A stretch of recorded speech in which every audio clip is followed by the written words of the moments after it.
débarquement des Alliés à l'ouest.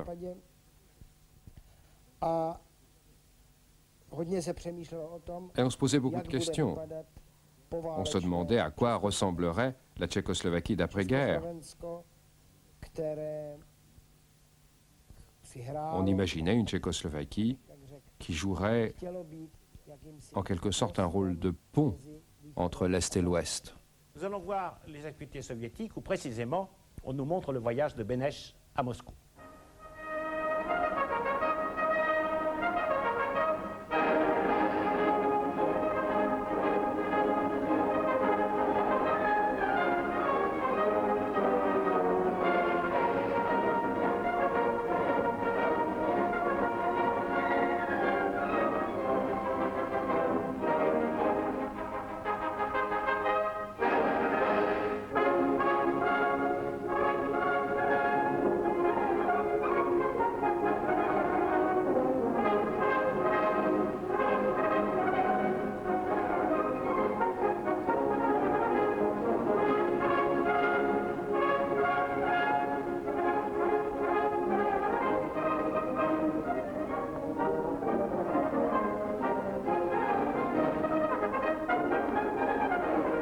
Москва, 11 декабря 1943 года.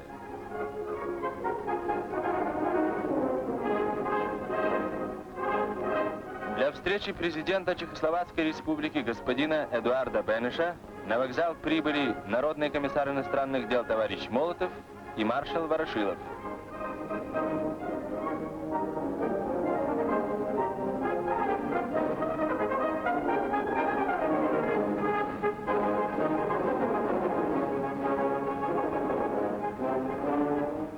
К моменту прихода поезда на перроне вокзала собрались ответственные работники наркомотдела, наркомата обороны, члены Чехословацкого посольства и военной миссии в СССР, представители Всеславянского комитета.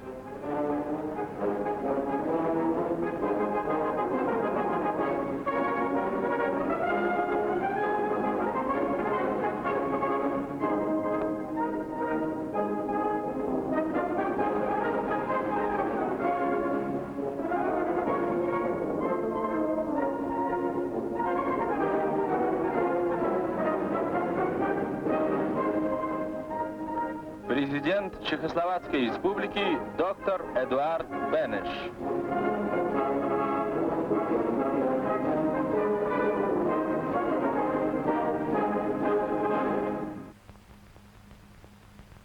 Рапорт почетного караула.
Хочу заверить вас, что мое путешествие в вашу героическую страну доставляет для меня величайшее удовольствие. Я глубоко уверен, что моя поездка и наши переговоры будут в пользу нашего общего дела и для всех наших союзников, и для нашего народа на родине большим, новым, мощным воодушевлением для борьбы против нашего общего врага. Beneš tady v podstatě dostává satisfakci. Beneš a eu la satisfaction de voir consacrer la politique qu'il avait tenté de faire triompher jusqu'en 1938, jusqu'à Munich, c'est-à-dire persuader l'Ouest et l'Union soviétique qu'ils avaient un seul ennemi commun, autrement dit l'Allemagne hitlérienne, et qu'il fallait, contre elle, forger une alliance qui deviendrait l'alliance entre l'Ouest et l'Union soviétique. Beneš, dès les années 30, enfin disons à la fin des années 30, a signé un accord d'entraide avec l'Union soviétique. Accord qui devait être une annexe de l'accord d'entraide que la Tchécoslovaquie avait conclu avec la France et l'Angleterre. Et dans l'accord franco-tchéco-soviétique, l'aide était donc liée à l'aide de la France et des alliés occidentaux.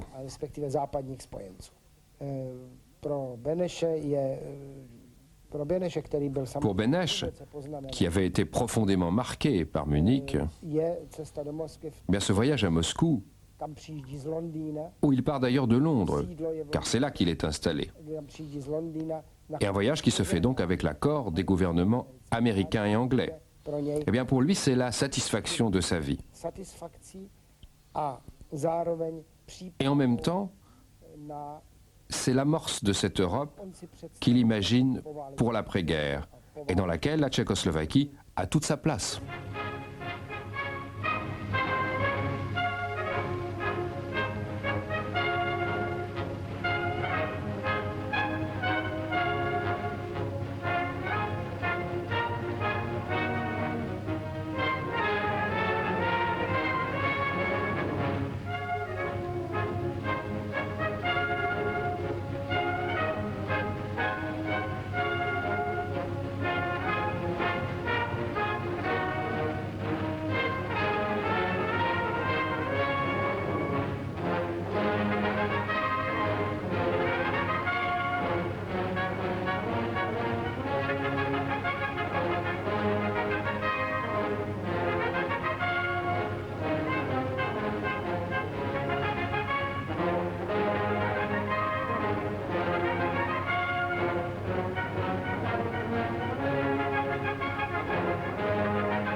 На приеме присутствовали заместитель председателя Президиума Верховного Совета СССР товарищ Наталевич, заместитель Народного комиссара иностранных дел товарищ Корничук,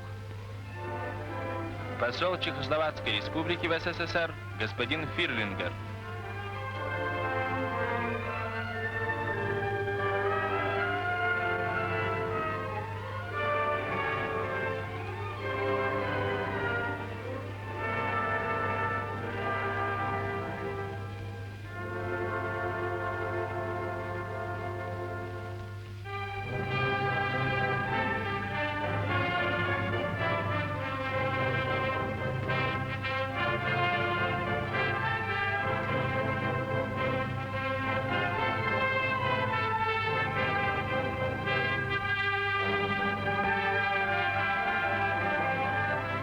По уполномочию президента Чехословацкой Республики договор подписал чрезвычайный полномочный посол Чехословацкой Республики в Москве господин Фирлингер.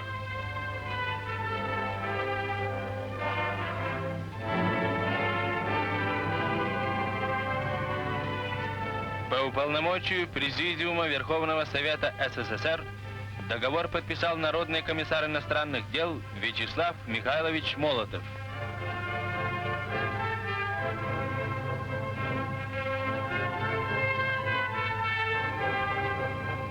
При подписании договора присутствовали товарищ Сталин, товарищи Калинин и Ворошилов, президент Чехословацкой Республики доктор Бенеш.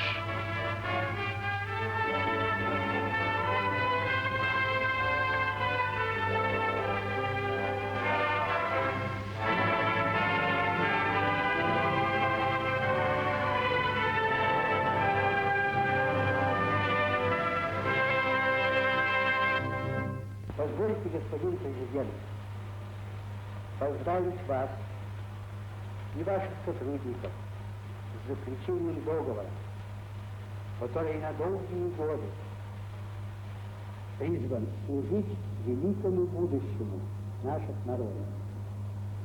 Благодарю вас за ваши труды, столь счастливо увенчавшиеся подписанием этого договора.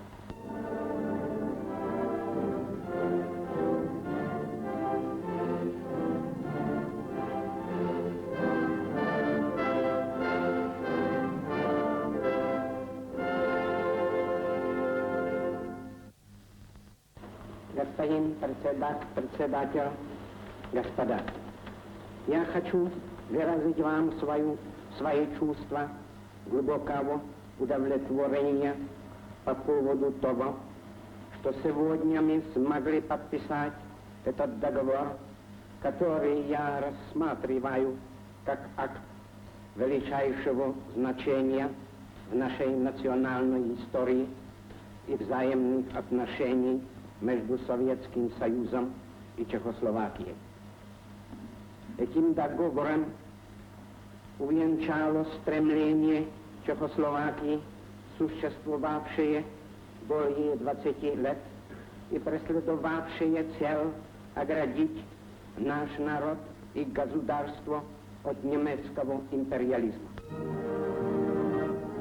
Договор, подписанный 12 декабря, открывает широкие перспективы для дальнейшего развития боевого содружества СССР и Чехословакии в войне и для плодотворного сотрудничества после завоевания победы.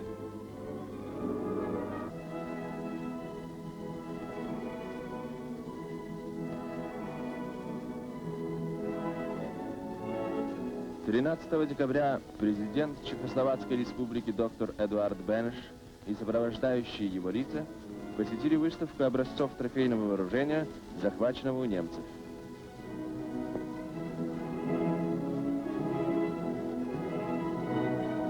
Гостей встретил и давал объяснение начальник выставки генерал-лейтенант Хмельницкий. Эта плененная техника врага — живое напоминание о мощи Красной Армии, разгромившей немцев под Москвой, под Сталинградом, в Великой Орловской битве.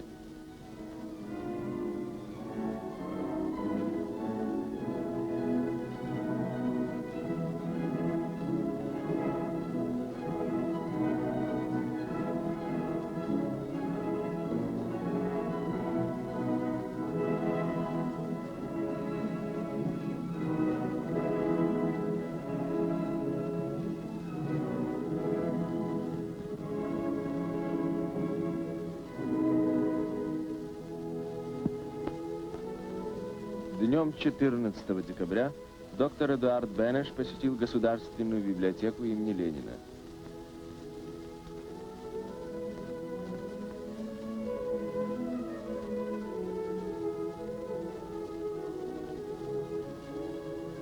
Доктор Бенеш осмотрел выставку чехословацкой литературы, старопечатные книги, памятники великой славянской культуры.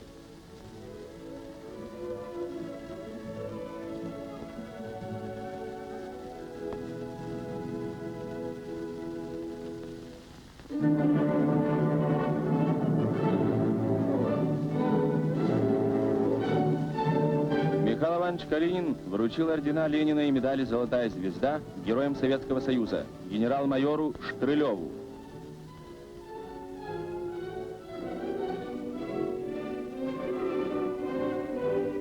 Гвардии майору Гоцеридзе.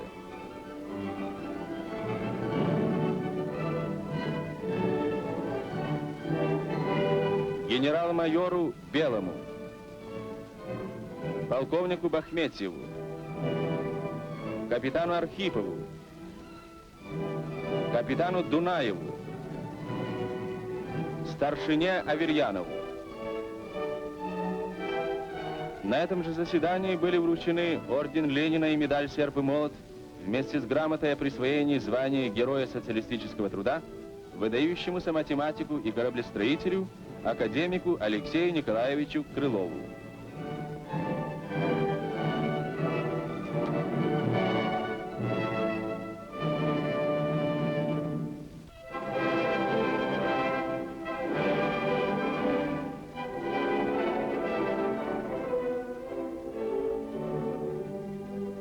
Днепропетровск возрождается. Много трудов положили трамвайщики, чтобы срастить изрезанный немцами провод.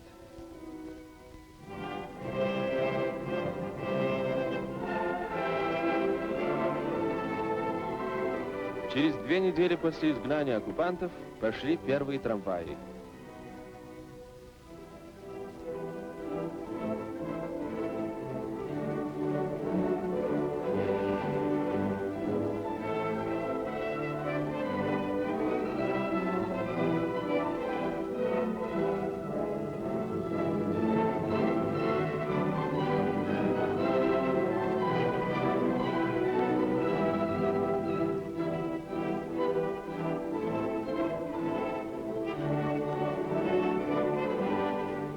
В груди щебня найден простреленный немцами бюст Пушкина. Разрушенный памятник великому русскому поэту будет восстановлен. Оживают заводы.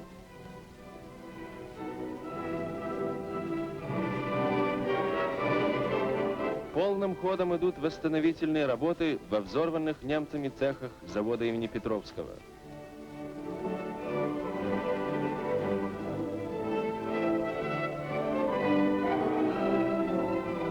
День и ночь работают днепропетровцы, чтобы возродить свой родной завод.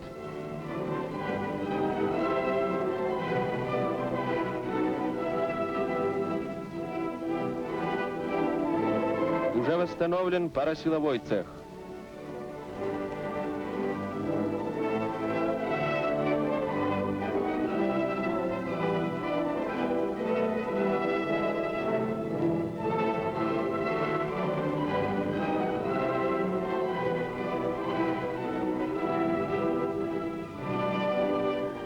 Через Днепр строится новый железнодорожный мост.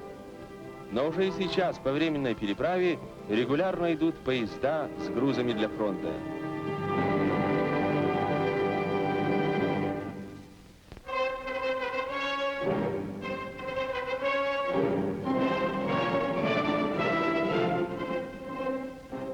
Корабли итальянского военного флота направляются к берегам Мальты для сдачи британскому командованию.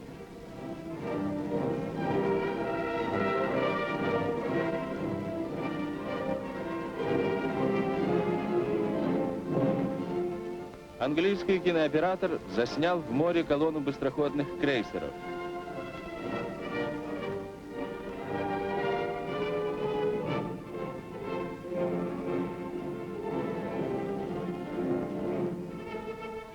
Линкоры. Италия.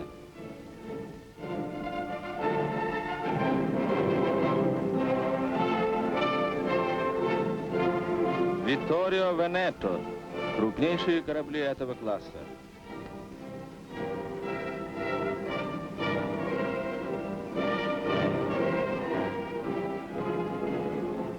Итальянский адмирал Оливия сдает корабли командующему английским флотом в Средиземном море адмиралу Каннингему. Более 100 итальянских кораблей пришли в порты наших союзников в Средиземном море.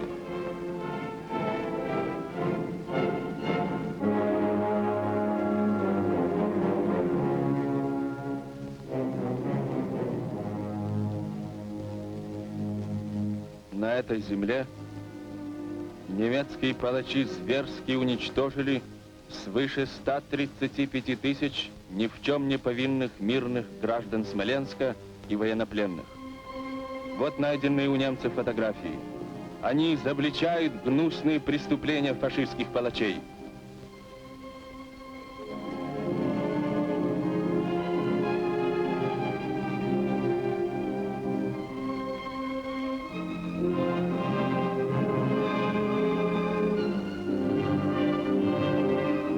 Представители Государственной чрезвычайной комиссии во главе с академиком Бурденко обследовали места преступлений и составили акты о чудовищных злодеяниях. За массовые убийства мирных советских граждан в полной мере ответят не только гитлеровские заправилы, но и непосредственные участники этих злодеяний. Генерал-майор германской армии Науман, шеф смоленского гестапо обер-лейтенант Торман, руководитель полиции обер-лейтенант Шит, военный комендант фон Швец. Им не уйти от карающей руки нашего правосудия, как не ушли от нее немецкие злодеи в Харькове.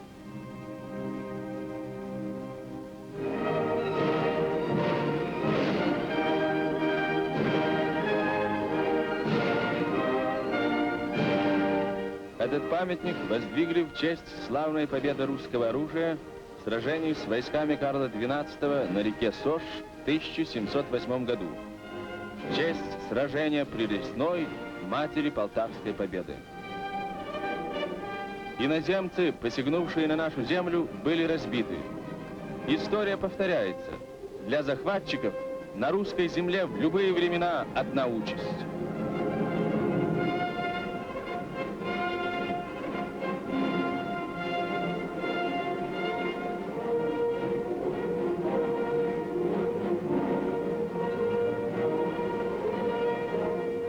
Бойцы части генерала-лейтенанта Болдина, отбросившие немцев за реку Сош, пришли к памятнику исторической битвы.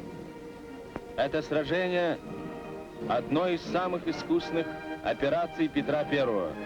Посадив свои полки на крестьянские телеги, он создал подобие современной мотопехоты и, быстро перебросив свои войска, напал на арьергарды и обозы врага. Это сражение предрешило успех Полтавской битвы. Будем достойны наших великих предков.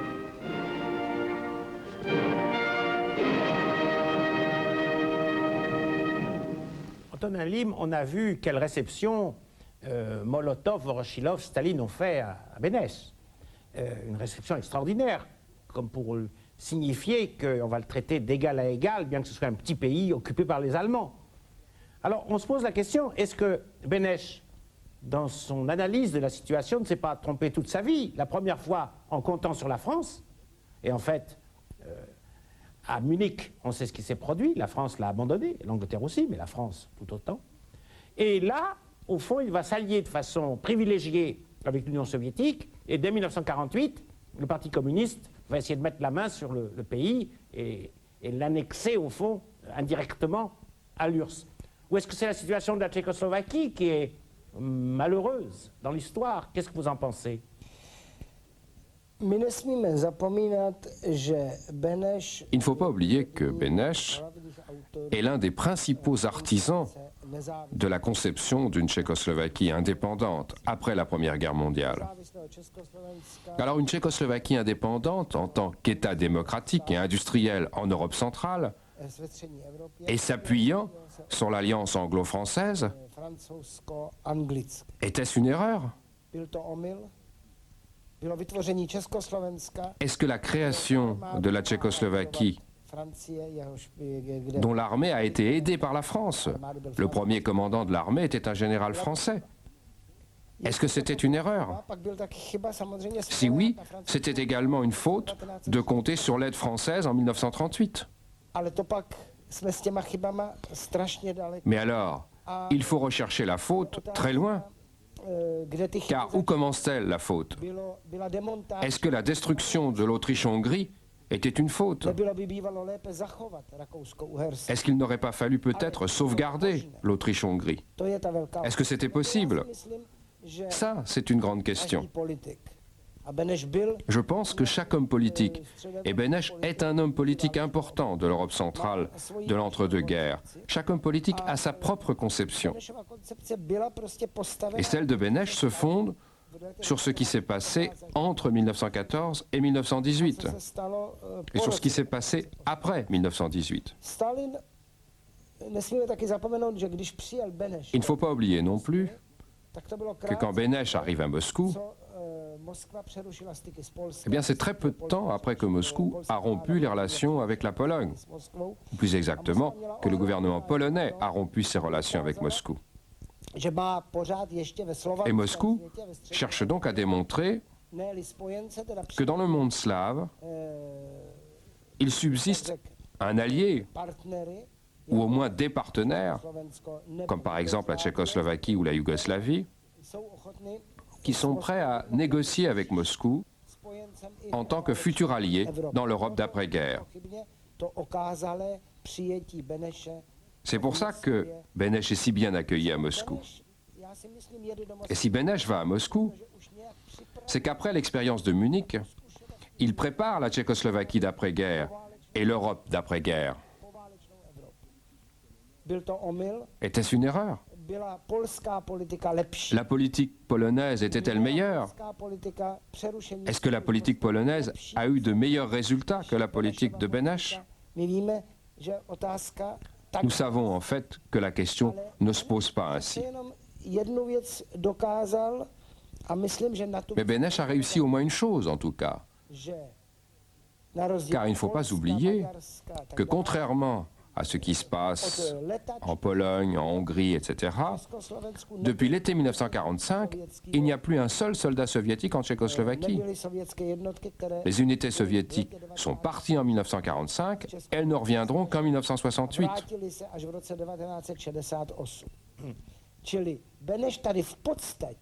Donc, grâce à son accord avec Moscou, Beneš a réussi à se ménager un espace entre 1945 et 1948, où un certain nombre de choses auraient été possibles. Mais bon, il n'a pas réussi, et c'est une autre question à laquelle nous connaissons tous la réponse. Mais ce qui est important, en tout cas, c'est que cette marge de manœuvre n'a jamais existé nulle part ailleurs. Oui, mais quand je vous demandais s'il n'a pas commis des erreurs d'analyse, c'était une question qui vous a permis de répondre ainsi. Mais aujourd'hui, les Tchèques se posent aussi la question. Parce que, rappelez-vous, il y a 15 ans, il y a 10 ans, du temps du régime soviétique, Beneš était honni, n'est-ce pas? Et on ne voulait plus parler de lui. Il était considéré comme un ministre bourgeois, etc., à cause des événements de 48 et surtout de 68. Bien. Mais ensuite, les communistes, avant qu'il y ait la perestroïka, n'est-ce pas, et la libération de l'Europe centrale, ont commencé à montrer Beneš et à dire que c'était quand même le héros qui incarnait l'indépendance, enfin ce que vous venez de nous dire. Mais aujourd'hui, à nouveau, on le met à l'index, Beneš. Comment vous expliquez ça? Au fond, on reproche à Beneš 3 erreurs fondamentales, ou 3 fautes fondamentales dans sa politique d'après-guerre. Et c'est pour ça que, comme on dit en anglais, on renvoie Beneš à la niche. La première, c'est le départ des Allemands. Car Beneš, par son voyage à Moscou, a préparé le départ des 3,5 millions d'Allemands des Sudètes. Allemands des Sudètes qu'il considérait comme des traîtres à la Tchécoslovaquie et des traîtres à sa politique. Il faut comprendre que le départ de ces Allemands, c'est quelque chose de très controversé et qui pose un grave problème. C'est la première tentative de purification ethnique après la guerre et qui s'accompagne de beaucoup de cruauté. Mais il ne faut pas oublier non plus ce qui a précédé, ce qui a provoqué ce départ, c'est-à-dire les années 38-39, les années de la guerre et l'occupation allemande de la Tchécoslovaquie.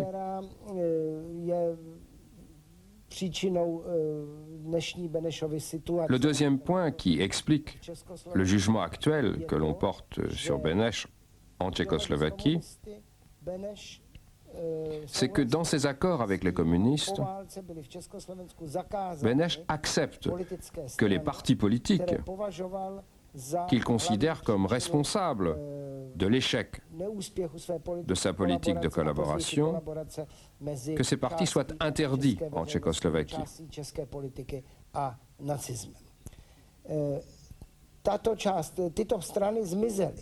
Alors certes, ces partis ont disparu, puisqu'ils étaient interdits, mais l'opinion publique, elle, n'a pas disparu. Et tous leurs sympathisants n'ont pas disparu non plus. Et le résultat, c'est qu'aujourd'hui, après 40 ans de communisme, eh bien, c'est un grand nombre de leurs sympathisants qui sont aujourd'hui au pouvoir en Tchécoslovaquie.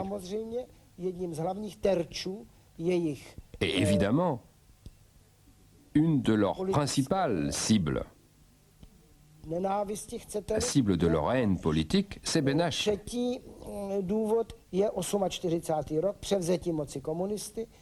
le troisième point, la troisième raison, c'est ce qui se passe en 1948, c'est-à-dire la prise de pouvoir par les communistes. Et là, on reproche à Beneš sa capitulation devant les communistes. Le fait qu'il ait entériné l'arrivée du communisme au pouvoir et démissionné de son poste de président. Mais à l'époque, il est très malade et il meurt d'ailleurs quelques mois après. Cette politique a donc eu effectivement de lourdes conséquences. Mais je me pose aujourd'hui encore la question, dans ce contexte, quelle était l'autre alternative? Et c'est une question à laquelle je n'ai toujours pas de réponse. Bien, on va voir maintenant les actualités françaises. La situation n'est pas similaire à celle de la Tchécoslovaquie, mais il y a des problèmes voisins néanmoins.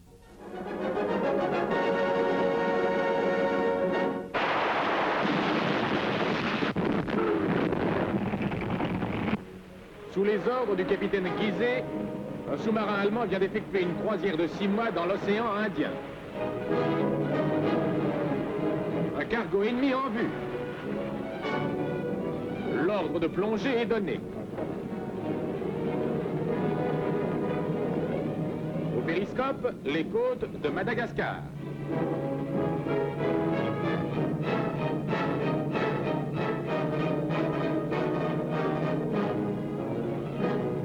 Le submersible s'est approché du navire ennemi et va remonter en surface. Après des sommations qui permettront à l'équipage de quitter le cargo, le bâtiment est coulé par un tir de plein fouet.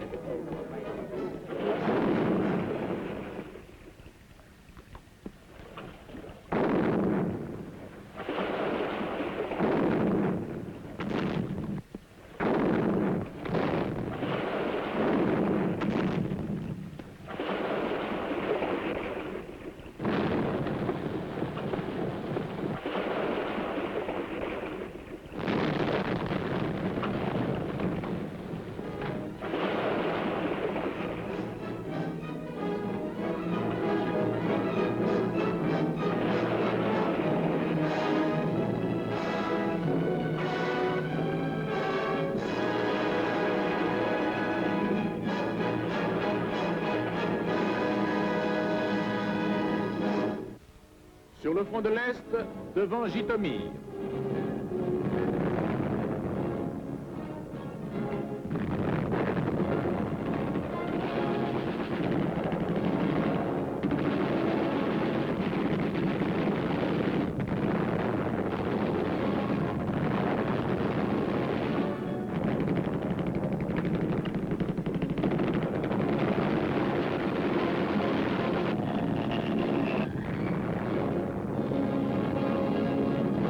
L'ordre de contre-attaquer est donné afin de reprendre la ville à l'ennemi.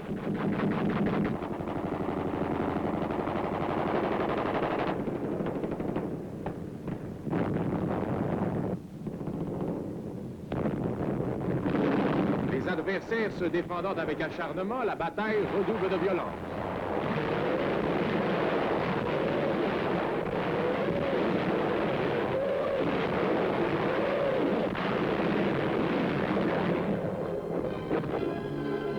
Après plusieurs jours de lutte, les Allemands pénétraient dans Jytomyr.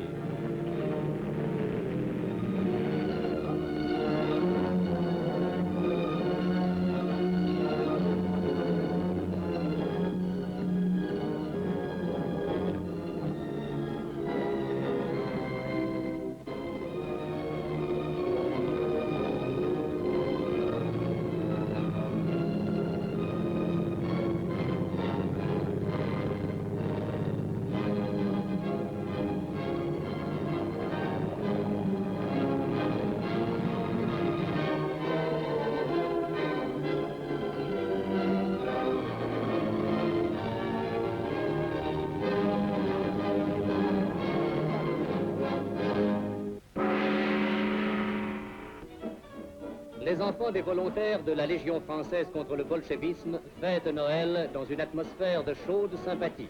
La Légion n'est-elle pas une grande famille?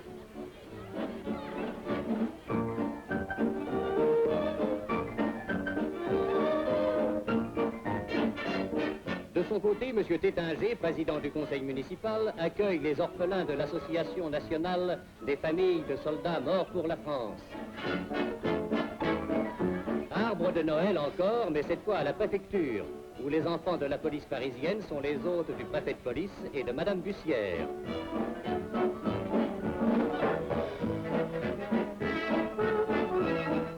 Le comité d'organisation de l'industrie cinématographique a convié à une grande séance de cirque les enfants des techniciens et artistes du cinéma. Malgré la dureté des temps et grâce à bien des dévouements, les enfants de France ont eu leur Noël.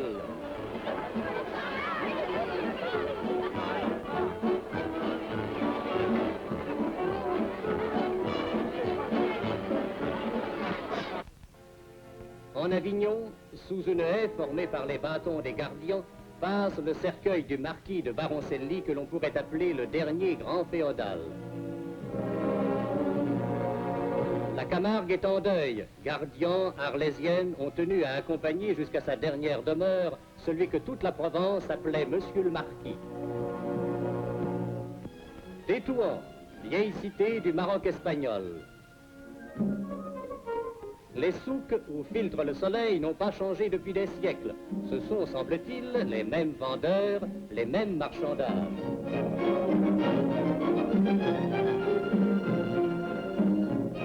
Et devant ces images de l'éternel islam, comment ne pas songer aux villes si voisines de notre Maroc, dont nous sommes aujourd'hui si cruellement séparés?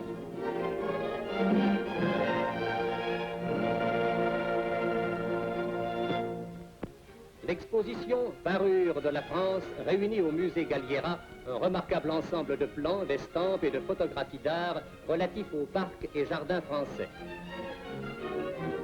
Voici Versailles, Chantilly, le château de Champs, Villarceau, les jardins de Paris, les Tuileries.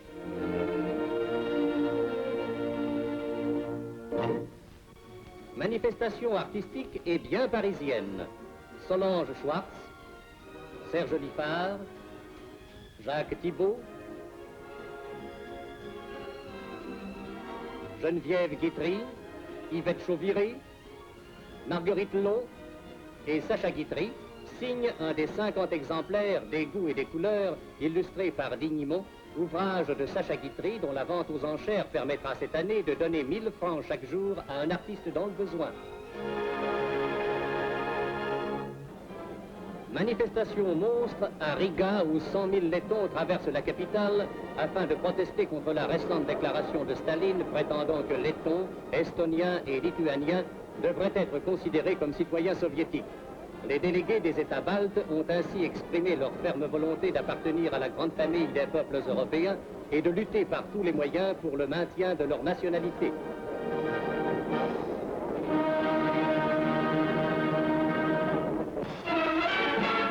L'actualité sportive de la semaine nous a conduit au Vélodrome d'hiver pour assister au match Di Cristo André Famechon.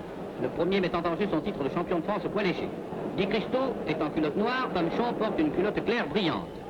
Au début du combat, Di Cristo affirme une certaine supériorité. Style meilleur, boxe plus pur.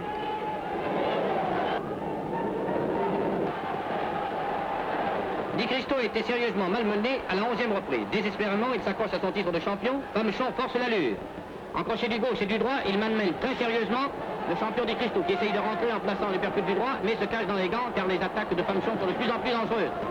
Bonne riposte de Di Cristo, mais série extrêmement rapide et très violente de Famechon. De Famechon qui va enlever son titre de champion de France dans les 2 dernières reprises. Tout le monde a l'impression, on a l'impression qu'il a gagné, le public crie, Di Cristo se défend, l'arbitre sépare les 2 hommes, c'est fini. Famechon a gagné dans les 2 dernières reprises, il est champion de France à 21 ans.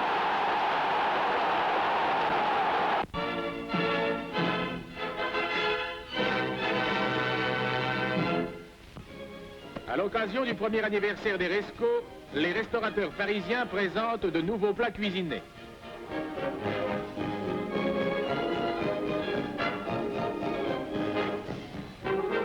On avance sur les rois. Chaque plat contenait un numéro qui permettait aux participants de cette originale loterie de gagner des volailles.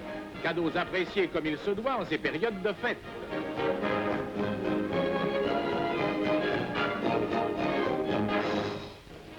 Il y a quelques jours se réunissait le jury chargé de désigner la plus belle lettre de Noël adressée par un enfant à un travailleur français en Allemagne. Une surprise avait été annoncée aux 50 premiers lauréats. Devant le Grand Palais, les enfants voient soudainement apparaître celui à qui ils ont écrit.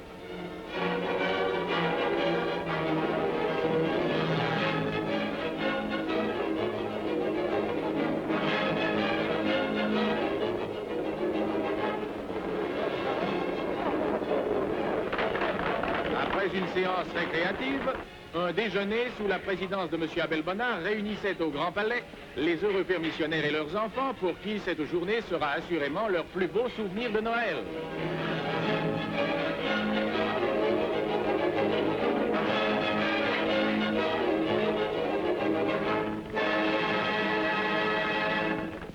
À Vichy, le maréchal Pétain, reçu par le général Verdier, visite l'œuvre qui porte son nom au centre de la Croix-Rouge française. Là, Antonin Lim, Pétain reparaît en public. En fait, il a été interdit de parole par les Allemands fin novembre. Il a, entre guillemets, fait grève pendant plusieurs semaines, refusant de siéger au gouvernement à côté de Laval. Et maintenant, il ressort, mais il n'a plus aucune autorité, aucun pouvoir, d'une certaine façon. D'ailleurs, il va être mis sous surveillance, puisque un Allemand, ce qu'il appelle son gardien, le général Rettenfick, va maintenant surveiller jusqu'à son téléphone. C'est vraiment la déchéance d'un régime. Ici sont confectionnés les colis destinés aux prisonniers malades ou nécessiteux et à qui s'intéresse tout particulièrement le chef de l'État. Uniquement pour les fêtes de Noël, le chiffre total des colis dirigés par la Croix-Rouge vers les stalags et les oflags est de 1 118 600 envois.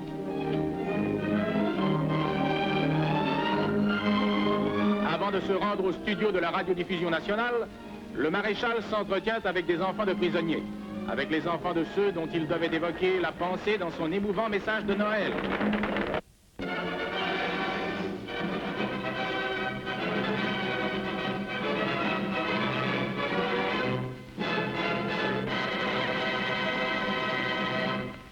Mes chers amis, pour la 4e fois, la France célèbre dans l'épreuve et la tristesse un Noël de guerre. Les événements m'obligent à donner à mes vœux l'accent d'une suprême exhortation. Ce soir, je m'adresse à vos cœurs de Français. Entendez votre chef, qui ne veut être dans le grave et solennel silence de cette veillée qu'un Français qui souffre comme vous, avec vous. Noël, fête de la Nativité, et la mort plane sur le monde entier. Et la France subit chaque jour l'épreuve cruelle de nouveaux crimes et l'immense misère des bombardements sous lesquels nos villes s'écroulent, jetant sur les routes ceux qui ont échappé au massacre. Malgré tant de désastres, je garde ma foi dans l'avenir de la France. Mais je vous supplie, Français, de renoncer aux stériles discussions des vaines rivalités, aux haines mortelles. Dans le malheur qui nous accable, tendons-nous des mains fraternelles. Écoutez un homme qui n'est là que pour vous et qui vous aime comme un père. Une fois de plus, je vous adjure de penser par-dessus tout au péril de mort que courrait notre pays si sur lui s'abattait la hideuse guerre civile, ou si triomphait le communisme et sa barbarie païenne. Croyants, sceptiques ou indifférents, accueillez ce soir cet ultime avertissement. Mais ne finissons pas cette nuit de Noël sur de si douloureuses perspectives. Je veux encore affirmer devant vous et avec vous mon espoir. Nos prisonniers, nos travailleurs sont loin de nous. Ils retrouveront leur foyer. Nos villes sont détruites, nous les reconstruirons. Nos misères sont immenses, mais la tempête passera et les Français recommenceront à s'aimer. Héritiers d'une vieille civilisation, fiers de notre passé, dédaigneux des menaces qui voudraient nous rayer du nombre des grandes puissances, nous pouvons hautement proclamer notre volonté de vivre, notre foi dans l'avenir et notre espoir que la paix sera rendue un jour aux hommes de bonne volonté.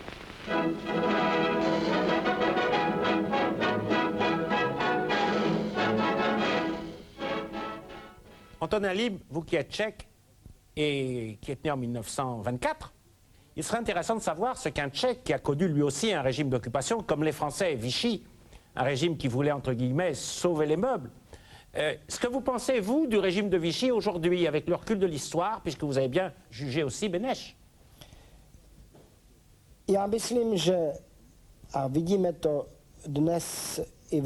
Je crois que dans tout ce qu'on peut lire sur Vichy,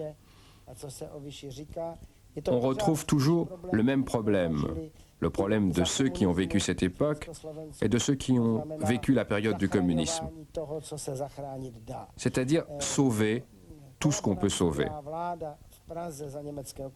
Le gouvernement des collaborateurs pendant l'occupation allemande à Prague, ou le gouvernement communiste après 1968, après l'occupation soviétique, avait au fond toujours le même alibi. On ne pouvait rien faire et il fallait sauver tout ce qu'on pouvait. Simplement chez vous, on appelait ça pétainisme, mais le pétainisme a existé partout. Merci Antonin Lim pour cette analyse vue par un Tchèque d'une situation française et européenne. La semaine prochaine, c'est le premier samedi de l'année 1994. Nous ferons donc en cette occasion un panorama des actualités et nous ne montrerons pas deux actualités seulement, comme on le fait d'ordinaire.